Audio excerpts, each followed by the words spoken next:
Hello, this is Benjamin Price, and today I'll be speaking with Florian Zeller, director, writer, and producer of the new film, The Sun. How are you doing today? Good, and you? I'm doing just fine.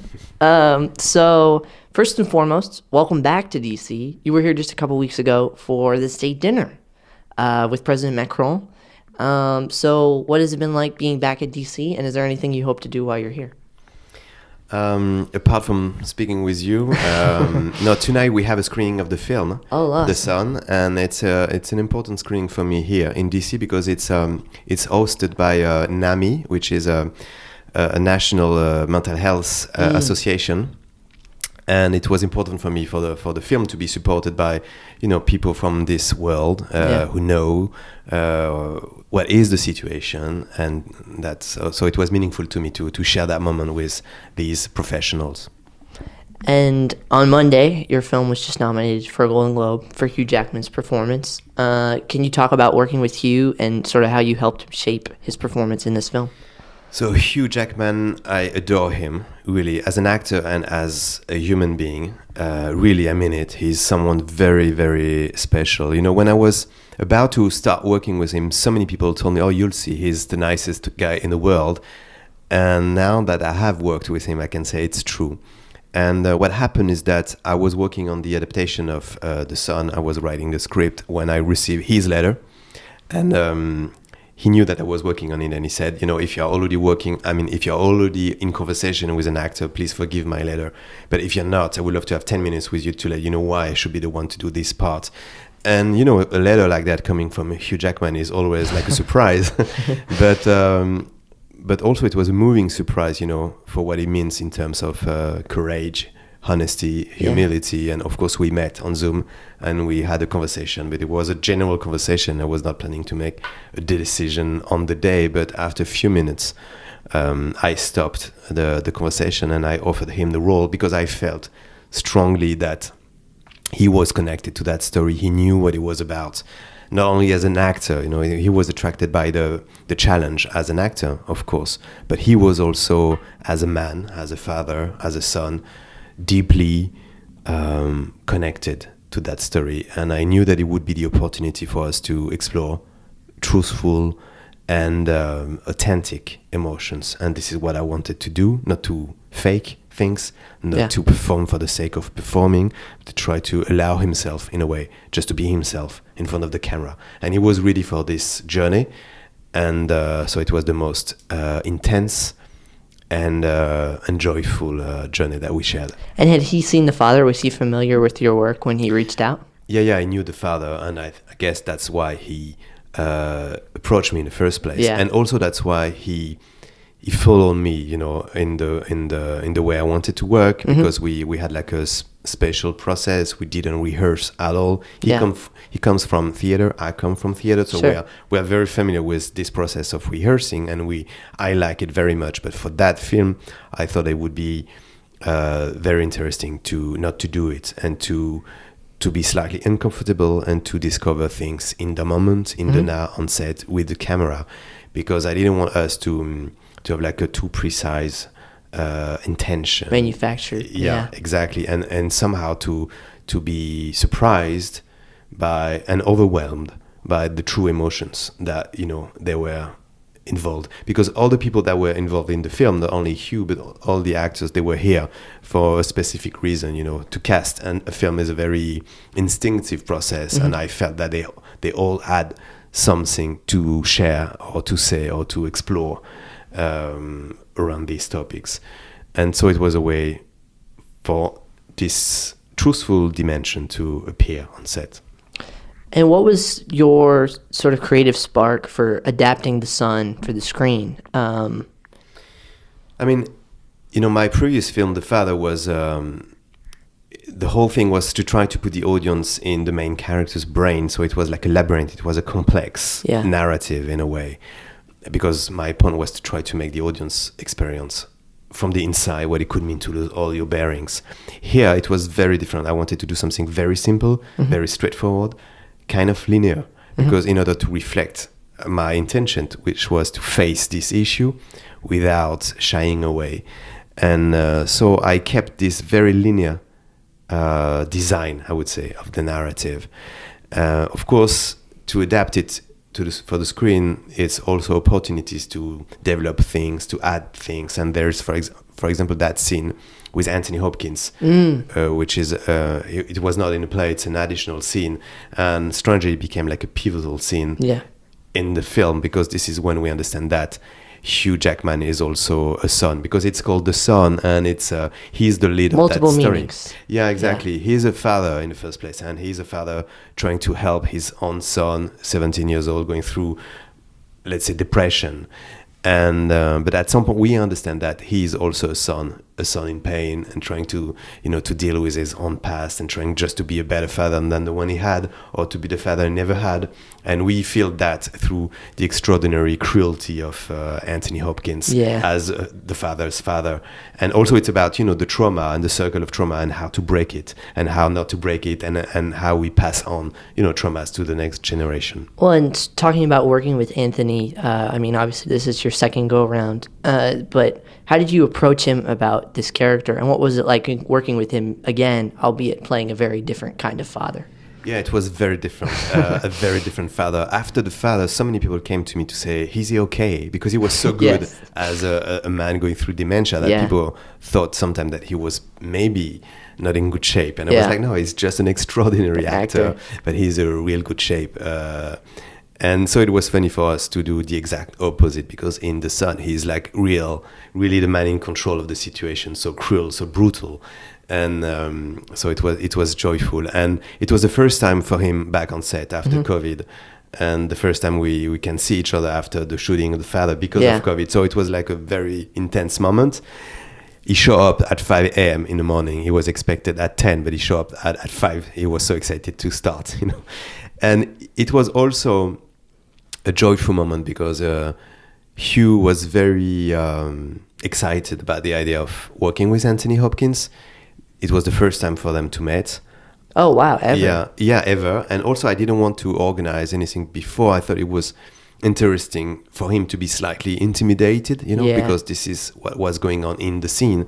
And, the more you can catch from reality, emotions, backstories, that could be used through the camera, it's always exciting.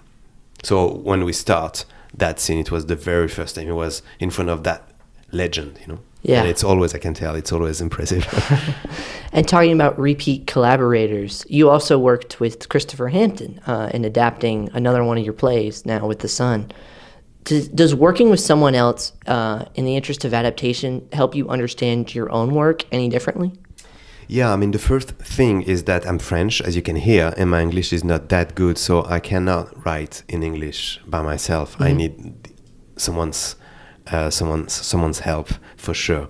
But it's talking about Christopher Hampton. It's more than just a translation or help.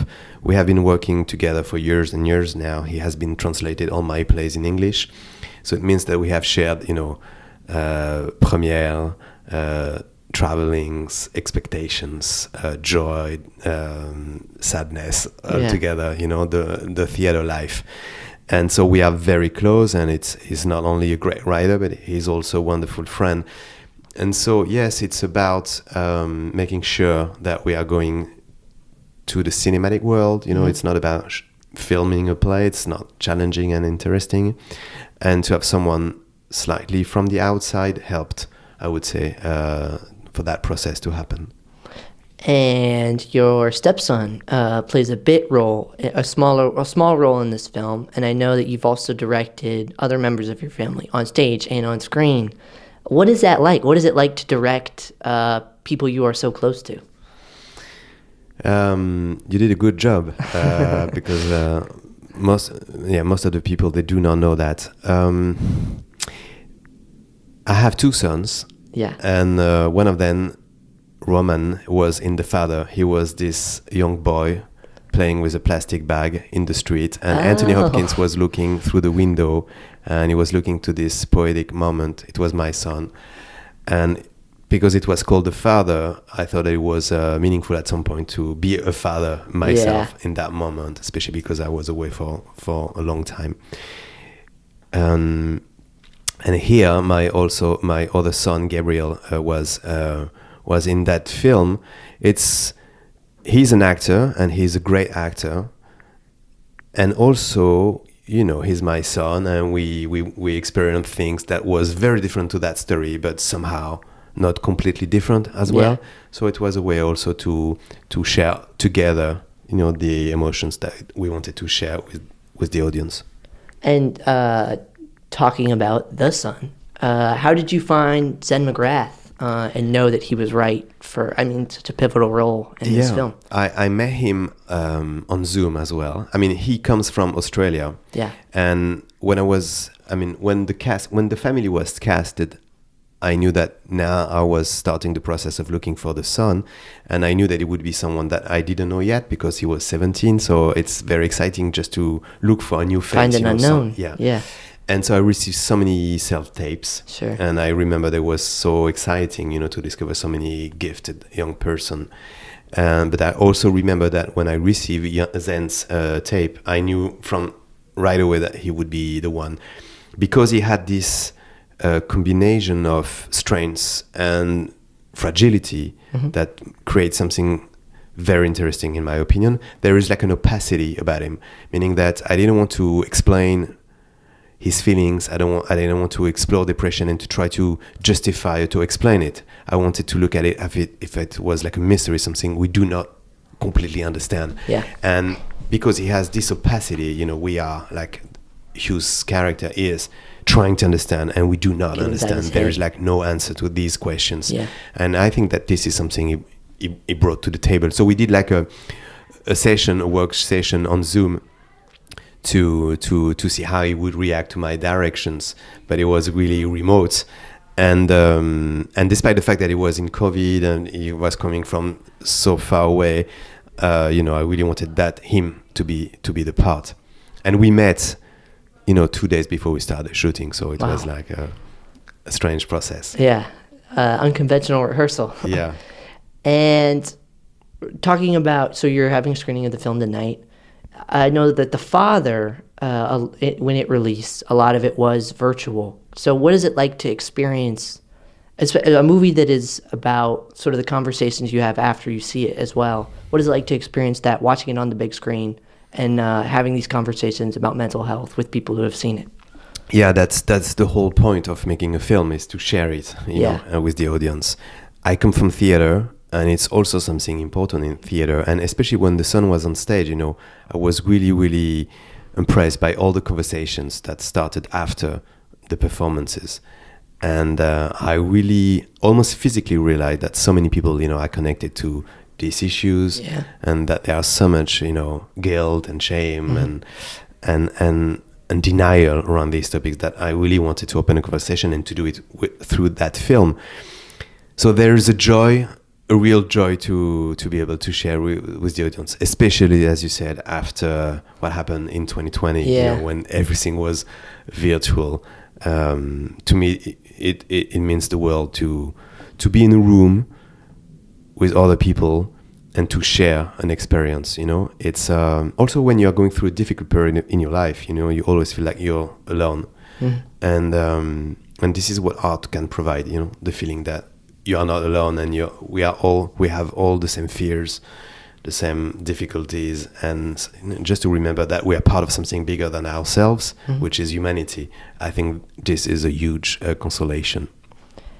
And this is a play in a trilogy of plays, and we've now seen The Father and the Son. What has inspired you to sort of adapt it in the order you have? And can we expect the Mother? To be honest, I don't know yet. Okay. I did the Mother on stage in New York with Isabelle Huppert, the French actress, and she's the greatest. I love her. But I don't know. You know, it takes so much energy to make a film. Sure. You have to know exactly why you want to do it. I have to say that most of the time when I'm writing a play or doing a film, it's very connected to an actor. It's always to write a role for an actor. So I think that maybe I'm questioning, you know, who I really want to work with. Yeah. And talking about sort of the motivation behind making a movie, because it's a lot, no matter what way you swing it. if you had to distill it down to one sentence or one word, why did you make The Sun? I don't want to repeat myself too much, but I would say to share these emotions and secretly to heal something in myself. Well, thank you so much for talking with me today. Thank you. The Sun is in theaters January 20th. This is Benjamin Price signing off. See you next time. Bye. Bye.